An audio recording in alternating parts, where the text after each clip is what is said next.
మూడో ప్రపంచ యుద్ధాన్ని 80 ఏండ్ల నుంచి రాకుండా ఆపగలిగిండ్రు కానీ కాంగ్రెస్ పార్టీల లొల్లులు ఆపుడు మాత్రం ఎవ్వల తరం అయితలేదు.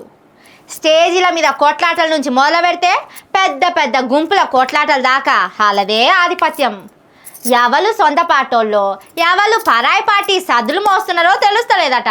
సీఎం రేవంత్ రెడ్డి విభజించు పాలించు అనేది రాష్ట్రంలోనే కాదు సొంత పార్టీలనే చేస్తున్నట్టు కొడుతున్నదట. కొంతమందికి గడికి ముళ్ళు కట్టతోని కూర్చున్నట్టు చేస్తున్నాడు కదా కాంగ్రెస్ పార్టీ ఎమ్మెల్యే రాజగోపాల్ రెడ్డి. హగో తన ముక్కుకు శిక్క వేసేటానికి మాజీ ఎమ్మెల్యే జగ్గారెడ్డిని దించిండట.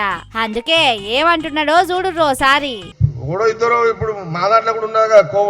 అది ఎరుకున్న సంగతే. కాంగ్రెస్ పార్టీల ఎవరు కోవట్టులో ఎవరు కట్టర్ కాంగ్రెస్ పార్టీలో తేల్చుడు చాలా కష్టమే. అది మాయల పకీరు అంజన వేసి చూసినా తెలవని ముచ్చట. అవును సారు, ఇంతకు ఈ కోవట్టులేవలో జరంత చెప్పినట్టు చేయరాదు.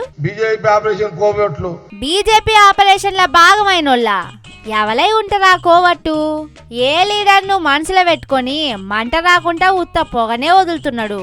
ఏదన్నా కొద్దిగా చెవుల సీక్రెట్ చెప్పినట్టు సగం సమాచారం అన్నా చెప్పరాదుండి సారు. ఓ క్లూనో హింటో గింటో ఉంటే చెప్పుండి సారు. అదేదో డైరెక్షన్ స్క్రిప్ట్ వచ్చినట్టుంది, చదువురా నీకేదైనా ప్యాకేజ్ వస్తుందని అని ఉంటాడు. పైనుంచి ప్యాకేజ్ వస్తే స్క్రిప్ట్ చదువుతున్నాడా? నువ్వన్నట్టే కట్టరోడు ఒకడు వెళ్ళిండా. కట్టర్ కాంగ్రెస్ లీడర్ అంటే కొంపదీసి రాజగోపాల్ రెడ్డా?